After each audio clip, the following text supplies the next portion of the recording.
그날 밤 강릉 바닷가에 있는 펜션에서 나는 아들의 친구와 단둘이었습니다.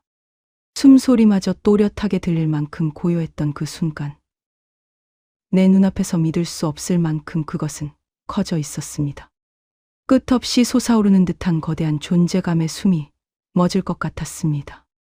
그 엄청난 크기를 본 순간, 이 사람이 왜 지금까지 결혼하지 못했는지 비로소 알 것 같았습니다.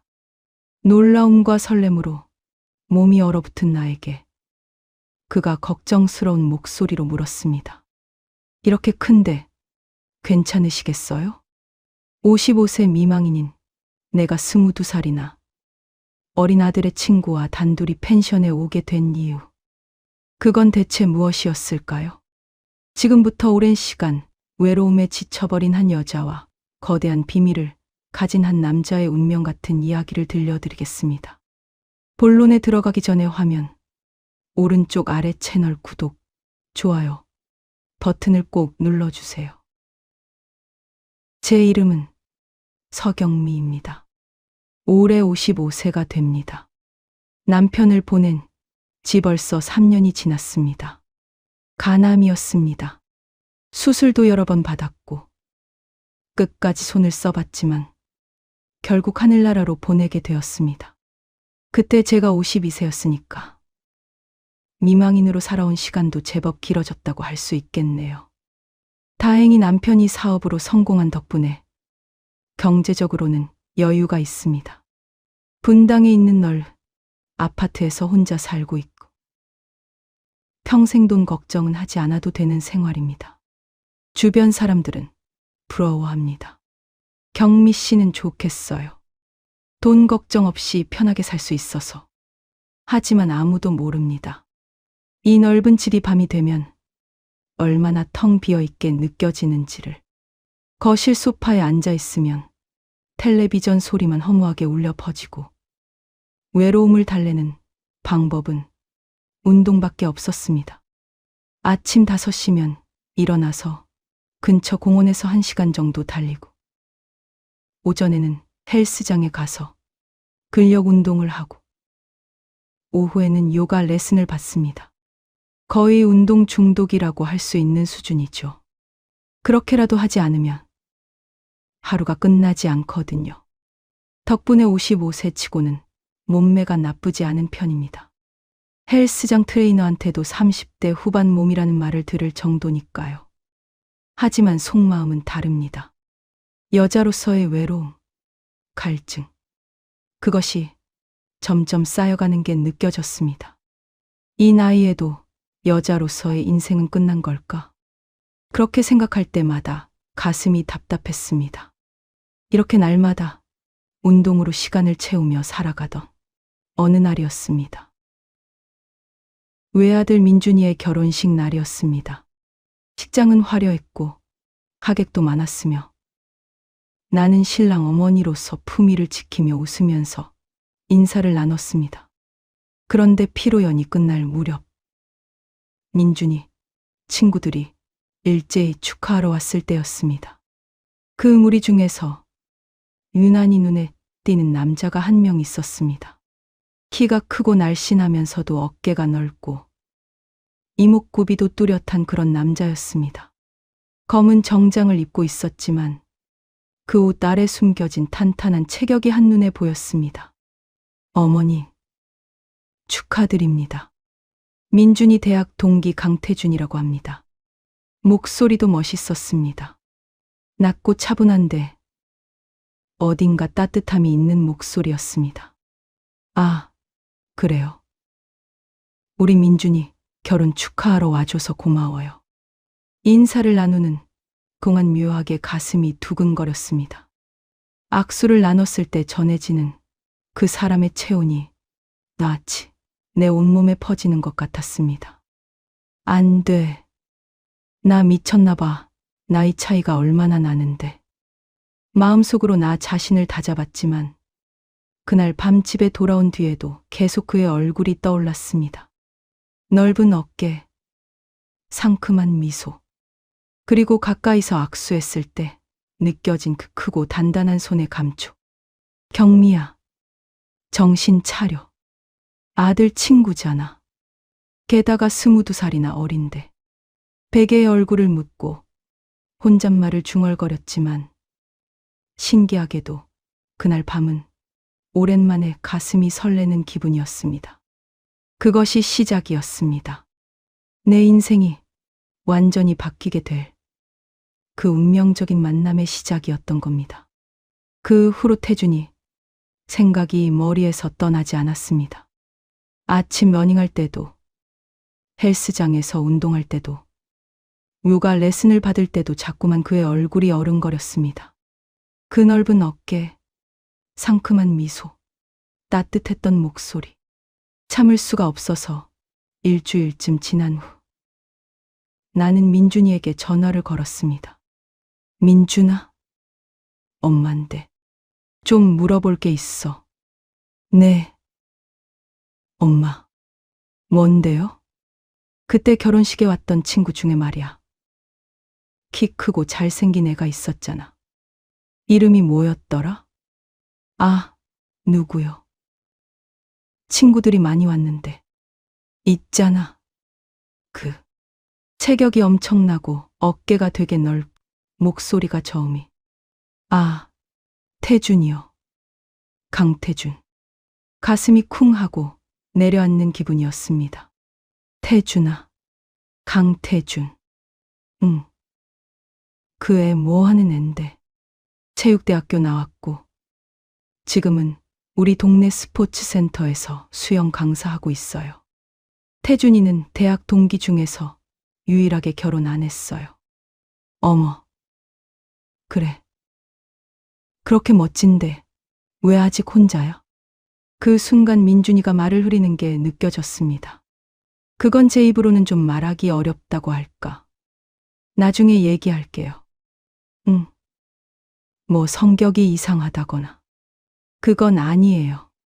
그냥 말하기가 너무 민망해서. 다음에 만났을 때 얘기할게요. 전화를 끊은 후 머릿속은 더욱 복잡해졌습니다. 왜 친구들 중 유일하게 결혼하지 않은 걸까? 왜 민준이는 말을 흐렸을까? 혹시 겉모습과 달리 남자로서 역할을 못하는 건 아닐까? 아니면 성격에 문제가 있는 걸까? 온갖 상상이 부풀어 올랐습니다. 하지만 신기한 건 생각하면 할수록 더 알고 싶어진다는 거였습니다. 마치 금단의 열매처럼 알아서는 안 될 것 같은데 무성하게 알고 싶어지는 거죠. 결국 며칠 고민한 끝에 결심했습니다. 한 번만 만나보자. 그냥 우연히 마주친 척. 인사 한 번만 나누면 이 마음도 정리될 거야. 민준이가 말한 스포츠 센터를 찾는 건 어렵지 않았습니다. 근처에 있는 큰 센터였으니까요. 어느 날 오후 나는 일부러 그 스포츠 센터 앞을 지나갔습니다. 유리창 너머로 안을 살짝 들여다봤습니다. 수영장이 보였고 그 안에서 수영복 차림으로 레슨하고 있는 태준아가 보였습니다. 물에 젖은 몸, 탄탄한 근육, 수강생들에게 가르치면서 상큼하게 웃는 얼굴.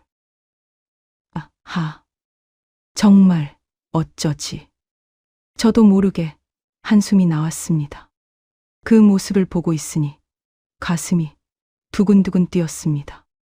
그리고 다음 날 나는 그 스포츠센터 수영 강습에 등록했습니다. 수영 배우고 싶은데 개인 레슨 가능한가요? 네. 가능하세요. 언제가 편하세요? 화요일하고 목요일 오후 2시쯤이요. 접수증을 받아 나오면서도 내가 지금 뭘 하고 있는 건지 싶었습니다. 55세 미망이니 22살이나 어린 아들 친구를 만나려고 수영 강습에 등록하다니. 하지만 이미 돌아갈 수 없었습니다. 첫 레슨 날 수영복을 입고 수영장에 들어갔을 때 태준이가 나를 알아봤습니다. 아, 어머님. 그때 결혼식장에서 뵀던. 아, 그래. 여기서 일하는 줄 몰랐네. 이런 우연이 다 있네. 거짓말이었습니다. 완전히 계획된 재회였죠. 하지만 태준이는 순수하게 웃으며 기뻐했습니다. 와, 정말 우연이네요. 제가 열심히 가르쳐 드릴게요. 어머니, 고마워. 잘 부탁해. 태준아. 그날부터 일주일에 2번. 나는 태준이에게 수영을 배우기 시작했습니다. 처음에는 정말 수영만 배울 생각이었습니다. 그냥 얼굴만 보면 만족하자. 이 설렘만 즐기다 보면 시간이 지나면 잊히겠지. 그렇게 생각했습니다. 하지만 레슨을 받으면 받을수록, 태준아와 대화를 나누면 나눌수록 내 마음은 점점 깊은 곳으로 빠져들었습니다. 어머님, 몸매가 정말 좋으시네요. 평소에 운동 많이 하셨어요? 응. 매일 아침 공원에서 러닝하고 헬스장도 다녀. 우와, 대단하시네요. 그래서 몸매가 이렇게 좋우. 아, 죄송해요. 태준이가 얼굴을 붉히며 말을 흐리는 모습이 너무 귀여웠습니다. 그리고 그 말이 솔직히 기뻤습니다. 55세 미망인에게 몸매 좋다고 해주는 젊고 잘생긴 남자라니. 괜찮아.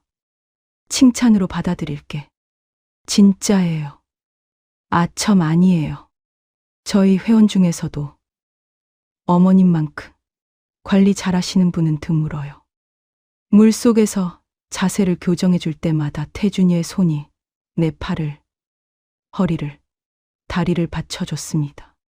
수영복 너머로 전해지는 그 사람의 체온, 단단한 근육의 감촉.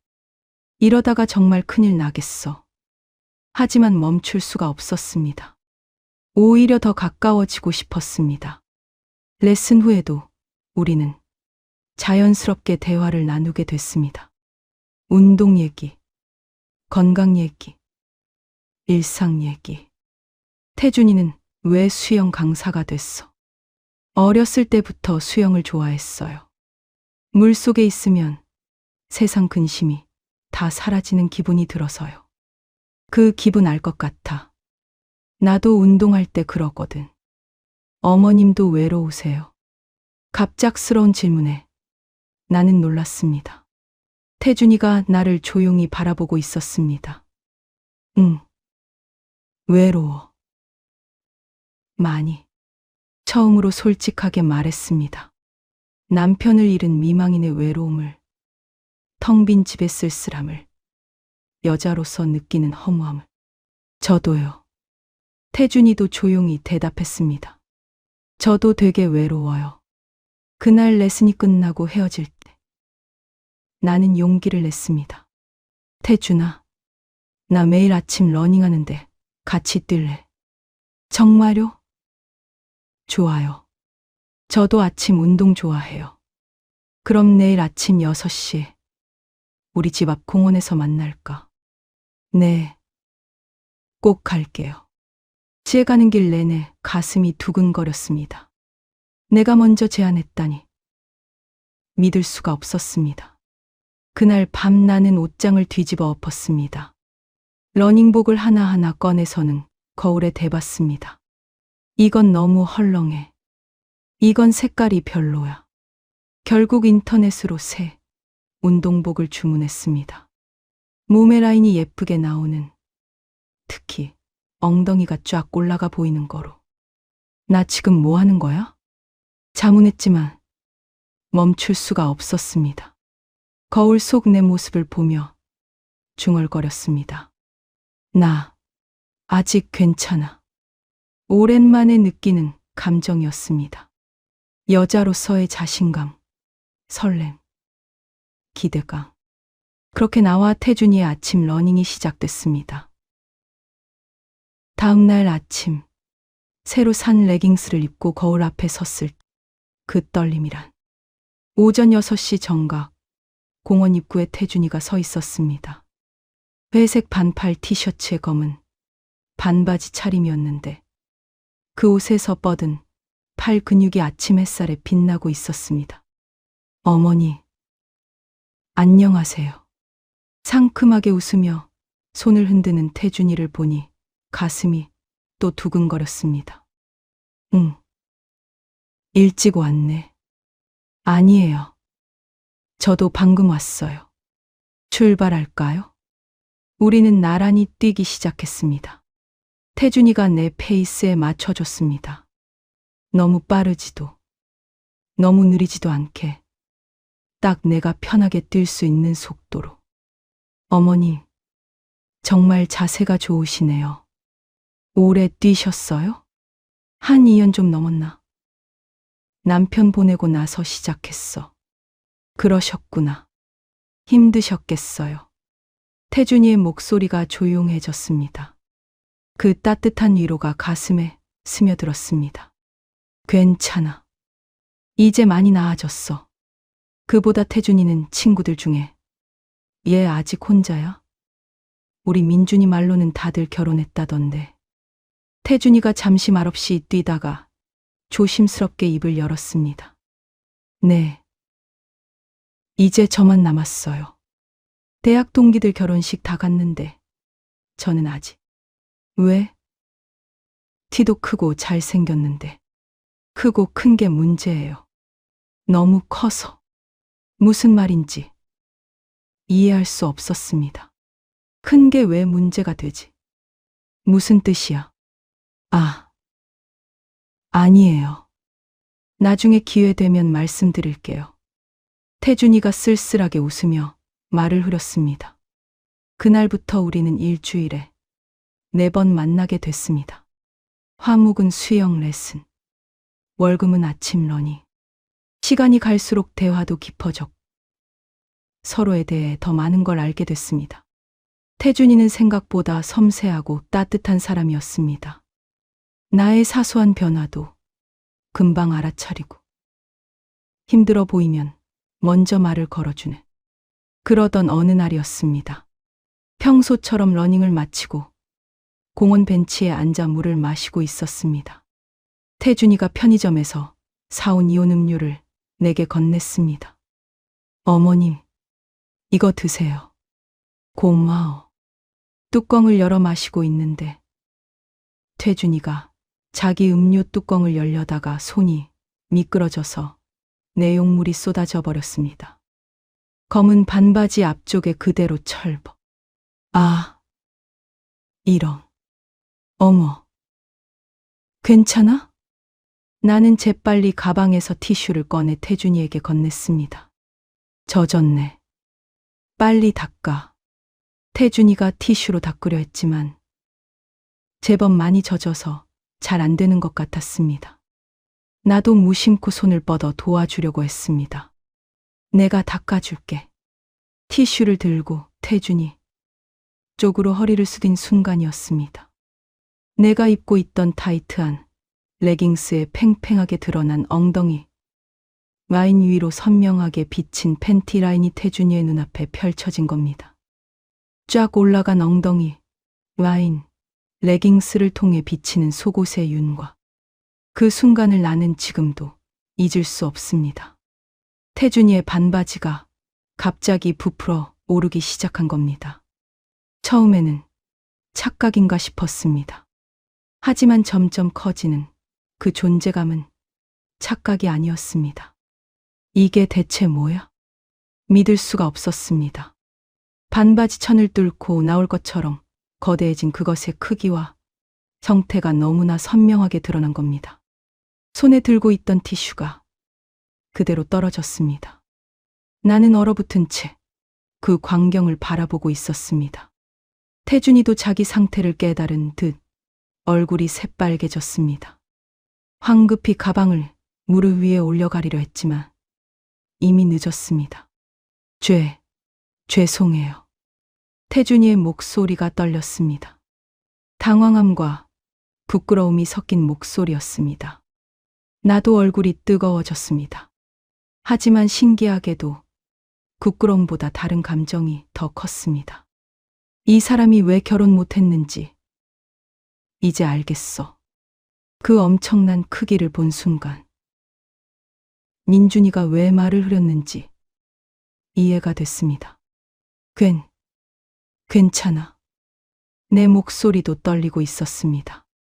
집에 가서 말려. 그냥 있으면 감기 걸려.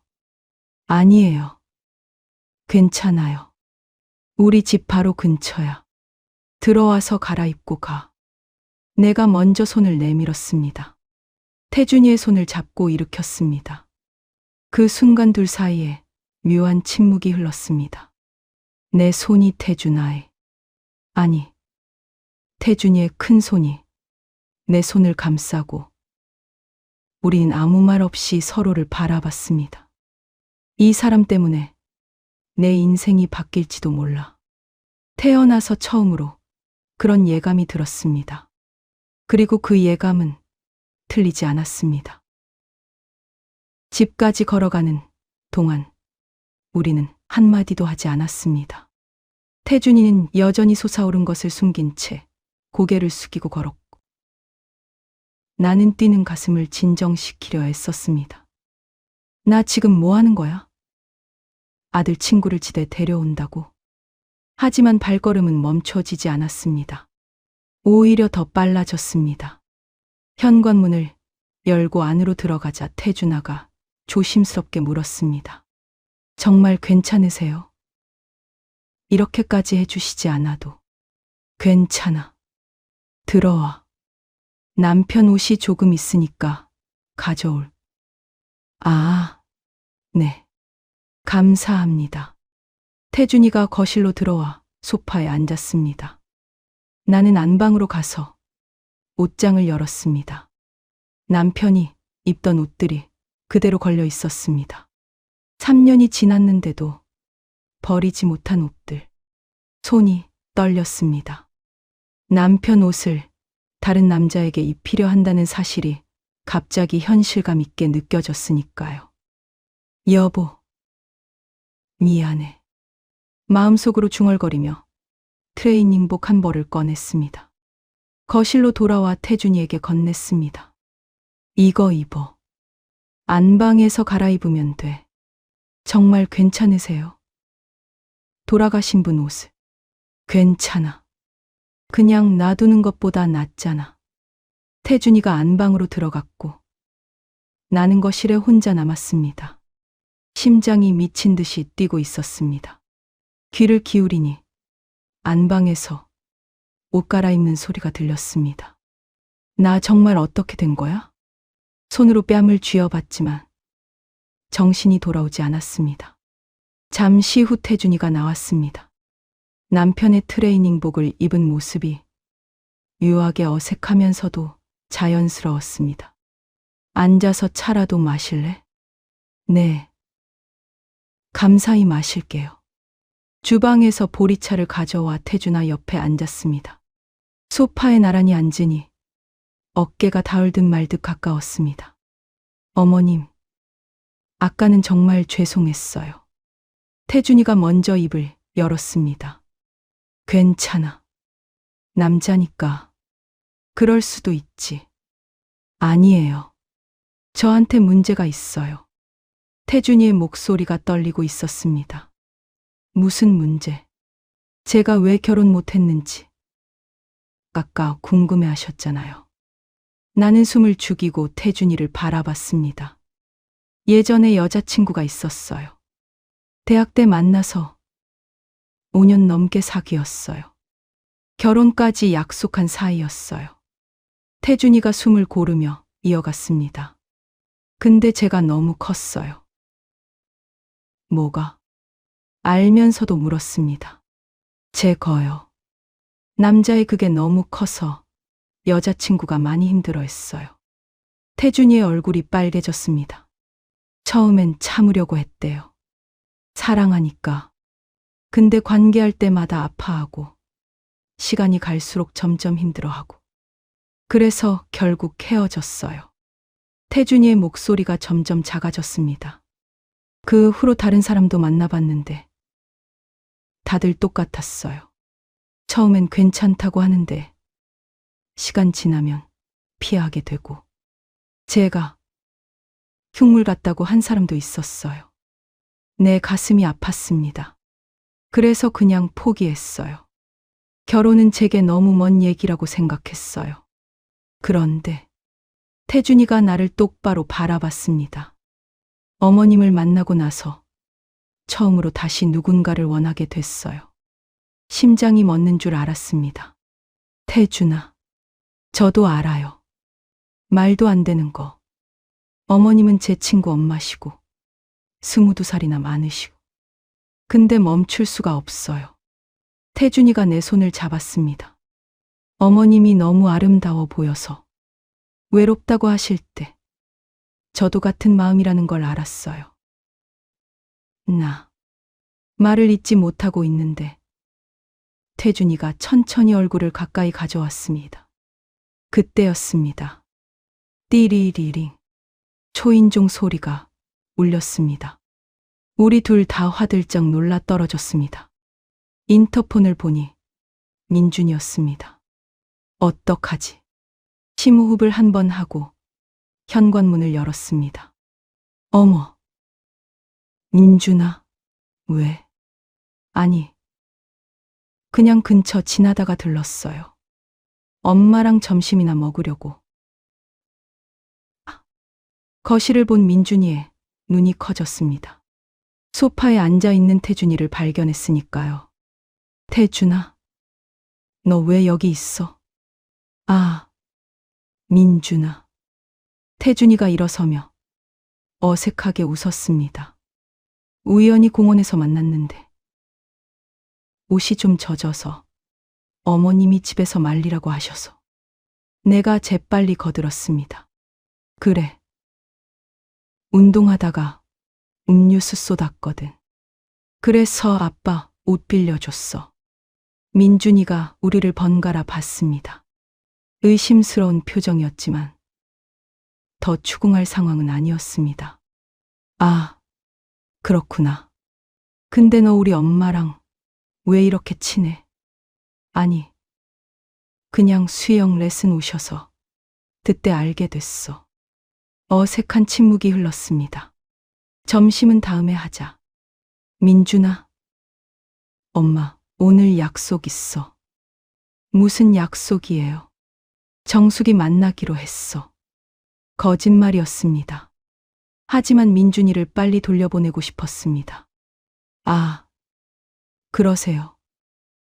그럼 저 갈게요. 태준아, 너도 또 보자. 응. 그래. 민준이가 나가고 문이 닫히자 나와 태준이는 한숨을 쉬었습니다. 아슬아슬했네요. 태준이가 중얼거렸습니다. 그러게. 우리는 다시 소파에 앉았지만 아까의 분위기는 이미 깨진 후였습니다. 그럼 저도 이만 갈게요. 응. 그래.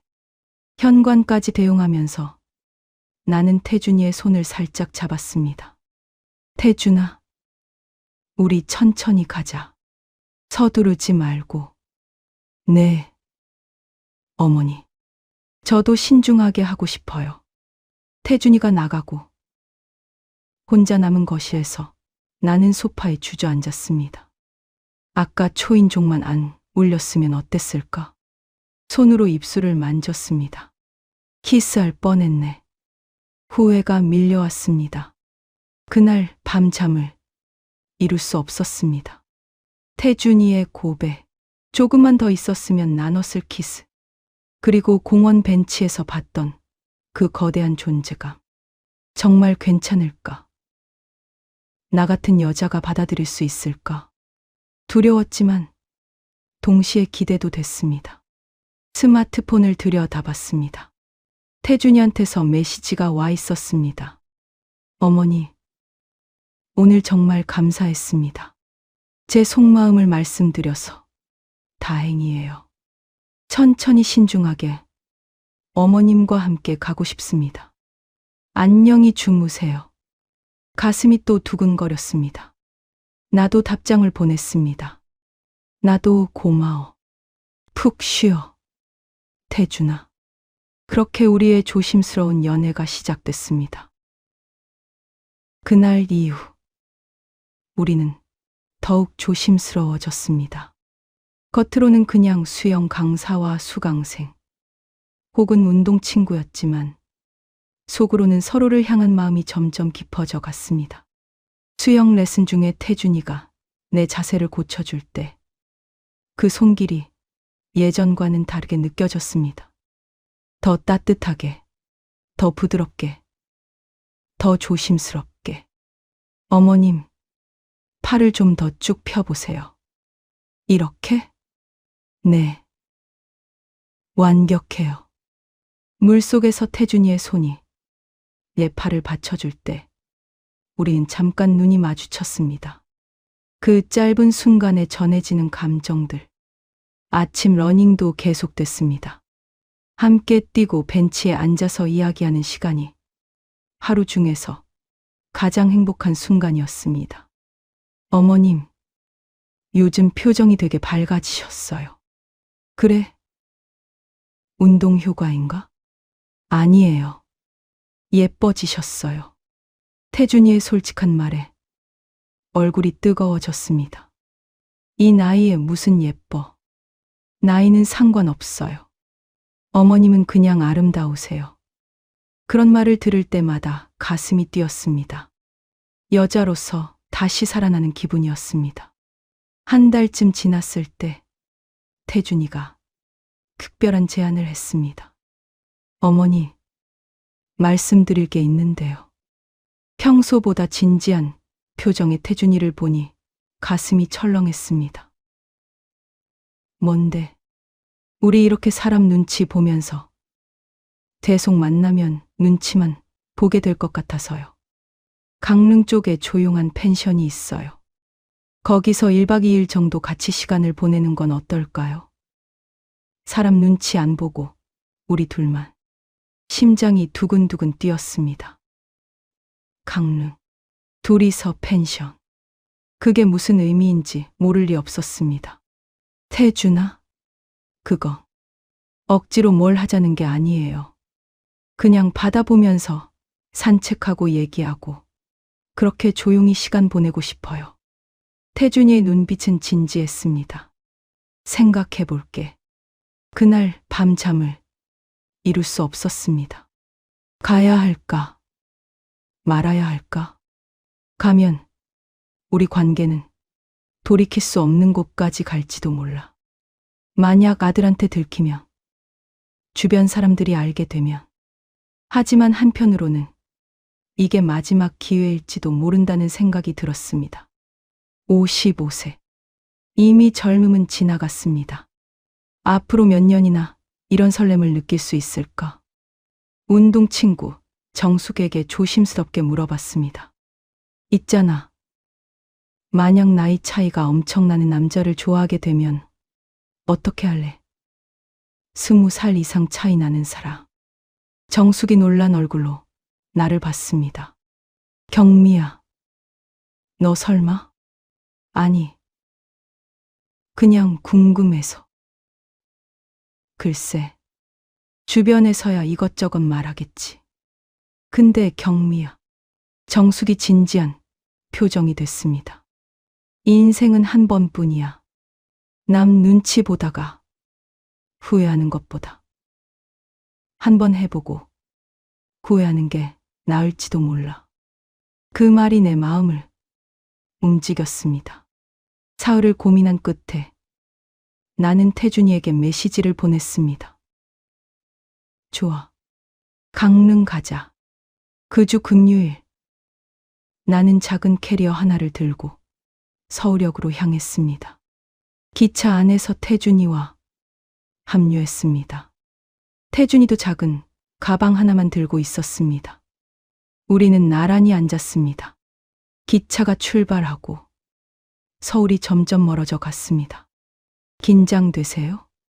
태준이가 조용히 물었습니다. 응. 많이. 저도요. 태준이가 내 손을 살짝 잡았습니다. 사람들 눈을 피해 조심스럽게. 그 따뜻한 손길이 떨림을 가라앉혀 줬습니다. 강릉에 도착해서 택시를 타고 펜션으로 향했습니다. 바다가 보이는 조용한 곳이었습니다. 와, 경치가 정말 좋네.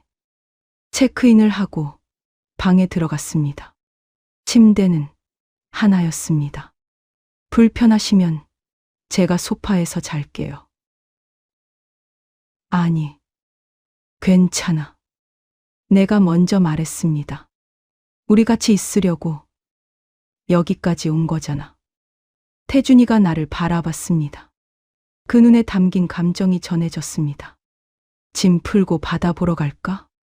우리는 펜션 근처 해변을 걸었습니다. 손을 잡고 분당에서는 할 수 없었던 일이었습니다.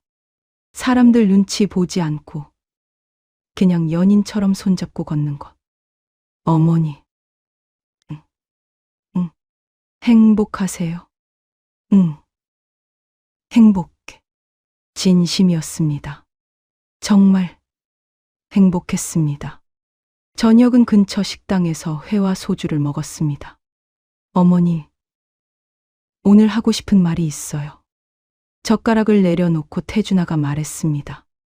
저 어머님한테 진심이에요. 이게 그냥 외로움 때문에 생긴 감정이 아니라는 걸 알아주셨으면 해요. 알아. 태준아. 나이 차이도, 주변 시선도, 그리고 제 신체적인 문제까지 전부 두려워요. 하지만 이번만은 도망치고 싶지 않아요. 태준이의 눈에 진심이 담겨 있었습니다. 나도 태준이가 진심인 거 알아. 그리고 나도 진심이야. 펜션으로 돌아온 건 밤 10시쯤이었습니다. 샤워를 하고 나와 침대에 앉았습니다.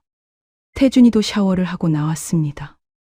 어머님, 이제부터는 경미 씨라고 부를게요. 경미 씨. 태준이가 천천히 다가왔습니다. 저 조심스럽게 할게요. 힘들면 언제든지 말씀하세요. 고개를 끄덕였습니다. 태준이의 손이 내 어깨를 감싸고 천천히 얼굴이 가까워졌습니다. 드디어 우리의 첫 키스가 이루어졌습니다. 부드럽고 따뜻한 입맞춤이었습니다. 그리고 옷이 하나씩 벗겨져 갔습니다. 태준이의 옷을 벗기는 내 손이 떨렸습니다. 탄탄한 가슴과 복근, 넓은 어깨, 그리고 마지막 옷까지 벗겨졌을 눈앞에 나타난 태준이의 그것을 본 순간 숨이 멎었습니다. 이게 정말 사람의 건가? 공원 벤치에서 옷 위로 봤을 때보다 훨씬 더 컸습니다. 상상을 초월하는 크기였습니다. 경미 씨, 무서우시면. 내가 태준이의 입술을 막았습니다. 천천히 해줘. 그날 밤 우리는 처음으로 하나가 됐습니다. 처음에는 정말 힘들었습니다. 하지만 태준이는 정말 조심스럽게, 부드럽게 나를 배려해줬습니다. 1시간 넘게 천천히, 조금씩. 그리고 드디어 우리가 완전히 하나가 됐을 때, 아, 이런 느낌이구나. 여자로서 완전히 채워지는 느낌. 도저히 말로 표현할 수 없을 만큼의 충만함. 물론 아픔도 있었지만 그보다 행복이 더 컸습니다. 태준이도 눈물을 흘리고 있었습니다. 경미 씨, 감사합니다. 저를 받아들여 주셔서. 나야말로 고마워. 우리는 아는 채로 잠들었습니다. 다음 날 아침 눈을 떴을 옆에서 자고 있는 태준이의 얼굴을 봤습니다. 아침 햇살을 받은 그 얼굴이 너무나 평화로워 보였습니다. 이제 돌아갈 수 없겠지. 우리는 더 이상 그냥 운동 친구도, 단순히 끌리는 관계도 아니었습니다. 진짜 연인이 된 겁니다. 그 사실이 무겁게 느껴졌지만 동시에 가슴이 벅찼습니다. 제대로 책임져야지. 이 관계, 그렇게 분당으로 돌아왔습니다. 하지만 행복은 오래가지 않았습니다.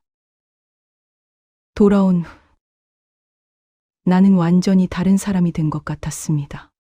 거울을 볼 때마다 얼굴에서 빛이 나는 게 느껴졌습니다. 태준아의 만남은 더 잦아졌습니다. 그런데 어느 날 사소한 일로 탄로가 났습니다.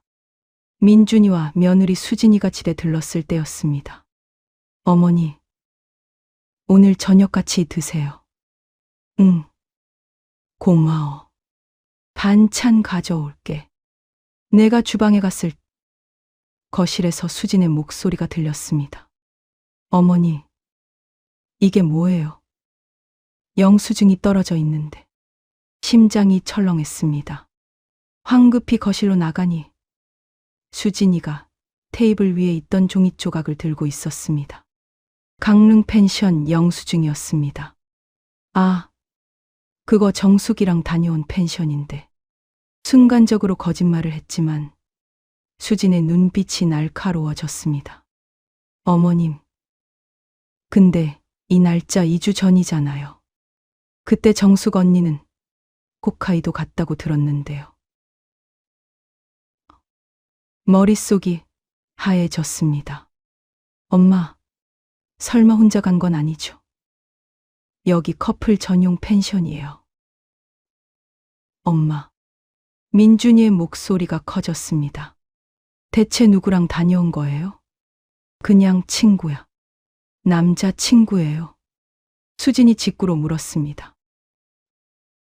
아니, 그때 내 스마트폰이 울렸습니다. 태준이한테서 온 메시지였습니다. 불행하게도 스마트폰이 테이블 위에 있었습니다. 수진의 눈이 스마트폰 화면을 훔쳐봤습니다. 경미 씨, 오늘 저녁 같이 먹을래요? 보고 싶어요. 보낸 사람 태준. 엄마, 설마 내 친구 태준이랑. 민준이가 믿을 수 없다는 표정으로 나를 봤습니다. 민준아, 진짜예요. 엄마, 우리 친구랑 그런 사이예요. 응. 그래. 나 태준이랑 사귀고 있어. 뭐라고요? 거실이 얼어붙었습니다. 정신 차리세요. 나이 차이가 얼마나 나는데요. 알아. 하지만 우리 친구예요. 사람들이 뭐라고 할지 생각해 봤어요. 집안 망신이에요. 망신. 내 목소리도 커졌습니다. 엄마가 사랑하면 안 돼. 과부는 평생 혼자 살라는 거야? 사랑이라니. 태준이 그 자식. 엄마 재산 노리고 접근한 거 아니에요. 그럴 리 없어요. 태준이는 그런 애가 아니에요. 수진이 차갑게 내뱉었습니다. 증명할 수 있어요? 어머니, 혹시 돈 빌려주거나 비싼 거 사주지 않으셨어요? 그건 선물이야. 봐요. 이미 시작됐잖아요. 민준이가 머리를 감쌌습니다. 엄마, 정신 차려요. 지금 당장 태준이한테 연락해서 끝내라고 하세요. 싫어. 나 태준이 없이는 못 살아. 그때 초인종이 울렸습니다. 인터폰을 보니 태준이었습니다. 저녁 약속 때문에 온 겁니다. 태준이다. 민준이가 벌떡 일어나 현관으로 향했습니다. 하지 마, 민준아. 말릴 새도 없이 민준이가 문을 열었습니다. 강태준. 민준아. 왜요? 너 지금 우리 엄마랑 뭐 하는 거야? 솔직히 말해봐. 재산 노린 거지? 아니야. 나 진심으로. 닥쳐. 민준이가 태준이의 멱살을 잡았습니다. 우리 엄마한테 손대지 마. 이 돈 노린 거지, 새끼야. 그만해. 내가 사이에 끼어들었습니다. 민준아, 미안해. 근데 난 정말 경미 씨를 사랑해. 웃기고 있네. 나이 차이 22살이야. 징그러워. 엄마, 지금 선택하세요. 아들이냐 태준이냐. 민준이가 최후 통첩을 했습니다. 태준이를 선택하면 전 엄마랑 인연 끊어요. 다시는 안 만날 거고 재산도 필요 없어요. 선택하세요. 나는 태준이와 민준이를 번갈아 봤습니다. 자기 아들과 내 사랑. 어떻게 선택하라는 거죠? 하지만 민준이의 눈은 진심이었습니다. 태준아. 떨리는 목소리로 태준이를 봤습니다. 미안해. 태준이의 얼굴이 일그러졌습니다. 우리 여기까지만 하자. 나 때문에 태준아. 인생까지 망가지는 건 보고 싶지 않아. 눈물이 쏟아졌습니다. 태준이도 눈시울을 붉히고 있었습니다. 알겠습니다. 경미 씨가 그렇게 원하신다면. 태준이가 고개를 숙였습니다. 지금까지 정말 행복했어요. 경미 씨 덕분에 저도 살아있다는 걸 느낄 수 있었어요. 건강하세요. 태준이가 엘리베이터를 타고 사라져 갔습니다. 그 뒷모습을 보면서 가슴이 찢어질 것 같았습니다. 그로부터 일주일이 지났습니다. 나는 다시 예전처럼 운동으로 하루를 채웠습니다. 하지만 마음은 텅 비어 있었습니다. 경미야, 너 요즘 왜 그래? 얼굴이 완전 안 좋아. 정숙이 걱정스럽게 물었습니다. 나는 모든 걸 털어놨습니다. 정숙은 한숨을 쉬었습니다. 그래서 결국 헤어진 거야? 응. 어쩔 수 없었어. 민준이가 인연 끊겠다고 해서. 경미야. 정숙이 내 손을 잡았습니다. 너 지금 후회하고 있지? 응. 매일 후회해. 그럼 다시 만나. 안 돼. 민준이가. 민준이 인생이야. 아니면 내 인생이야. 정숙의 목소리는 단호했습니다. 경미야. 남의 입은 막을 수 없어. 근데 중요한 건 자기 인생은 자기가 산다는 거야. 너 지금 55세지.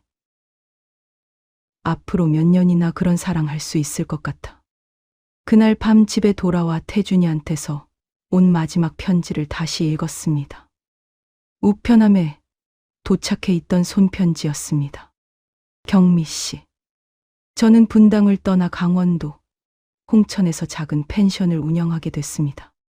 경미 씨의 재산은 1원도 필요 없었습니다. 오히려 그게 우릴 멀어지게 한 것 같네요. 하지만 제 진심만은 알아주셨으면 합니다. 경미 씨와 보낸 시간이 제 인생에서 가장 행복한 순간이었어요. 혹시 우리가 함께할 수 없더라도 경미 씨 인생에 조금이라도 따뜻한 계절이 될 수 있었다면 그걸로 충분합니다. 언제나 경미 씨를 응원합니다. 강태준 올리.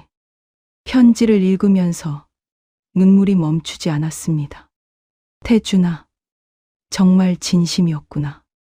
내가 바보였어. 다음 날 아침, 나는 결심했습니다. 옷장을 열고 캐리어를 꺼냈습니다. 엄마, 어디 가세요? 마침 들른 민준이가 물었습니다. 홍천. 홍천. 왜요? 태준이 만나러 가. 민준이의 얼굴이 굳었습니다. 아직도 그런 생각하세요? 응. 엄마도 내 인생 살아보고 싶어. 민준아, 미안해. 근데 난 후회하고 싶지 않아. 재산이 걱정이면 다 너한테 줄게. 태준이한테는 1원도 안 줄 테니까. 민준이가 한숨을 쉬었습니다. 재산 따위 어떻게 됐든 상관없어요. 그냥 엄마가 속는 게 걱정돼서. 안 속았어. 내가 보장할게. 정말 행복하세요? 응, 알겠어요. 다녀오세요. 대신 나중에 후회하지 마세요. 후회 안 해. 절대.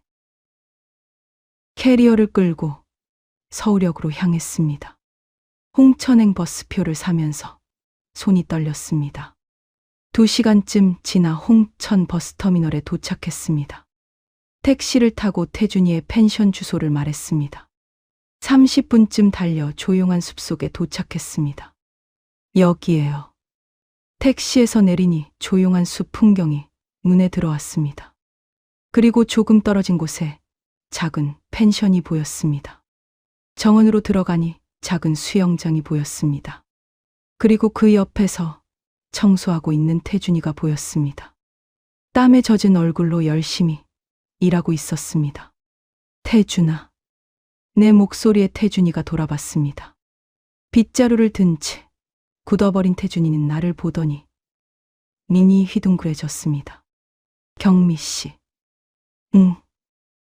나야. 태준이가 빗자루를 떨어뜨렸습니다. 어떻게 여기를? 태준이 보러 왔어. 편지 읽었어. 그리고 미안해. 정말 미안해. 태준이가 천천히 다가왔습니다. 민준이는 허락받았어. 가라고 했어. 정말요? 응. 우리 다시 시작할 수 있을까? 태준이의 눈에 눈물이 고였습니다. 진심이세요? 정말 저랑. 진심이야. 태준이 없이는 못 살겠어. 태준이가 나를 꽉 껴안았습니다. 저도 경미 씨 없이는 못 살아요.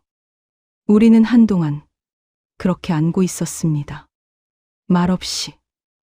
그저 서로의 온기를 느끼면서. 경미 씨, 여기서 저랑 같이 살아주실래요? 분당 떠나서 여기서 같이 살게. 조용하고 평화로운 곳에서. 그로부터 반년이 지났습니다. 나는 홍천에서 태준이와 함께 펜션을 운영하고 있습니다. 아침에는 같이 청소하고, 낮에는 손님을 맞이하고, 밤에는 숲길을 산책합니다. 평범하지만 행복한 날들입니다. 가끔 분당에 가서 민준이를 만납니다. 이제는 태준이도 같이 갑니다. 민준이도 조금씩 받아들이고 있습니다. 태준이가 진심이라는 걸 알았으니까요. 오늘도 태준이와 함께 펜션 테라스에 앉아 노을을 바라보고 있습니다. 경미 씨, 행복해요? 응. 너무 행복해. 태준이는? 저도요. 경미 씨를 만난 게 제 인생 최고의 행운이에요. 태준이가 내 손을 잡습니다. 사랑해요. 경미 씨. 나도 사랑해. 태준아. 여러분, 제 이야기는 여기까지입니다. 55세 미망인이 22살 어린 남자에게 빠져버렸습니다. 주변에서는 말했습니다. 나이 차이가 너무 난다고. 재산 노린 거라고. 하지만 나는 내 선택을 조금도 후회하지 않습니다. 한 번뿐인 인생. 남 눈치 보다가 후회하는 것보다 사랑하며 사는 게 낫다고 생각합니다. 여러분이라면 어떻게 하셨을까요? 55세 미망인이 아들 친구와 사랑에 빠졌다면 말릴 건가요? 아니면 응원할 건가요? 그리고 만약 그게 여러분 자신의 이야기라면 어떤 선택을 하시겠어요? 여러분의 생각을 댓글로 알려주세요.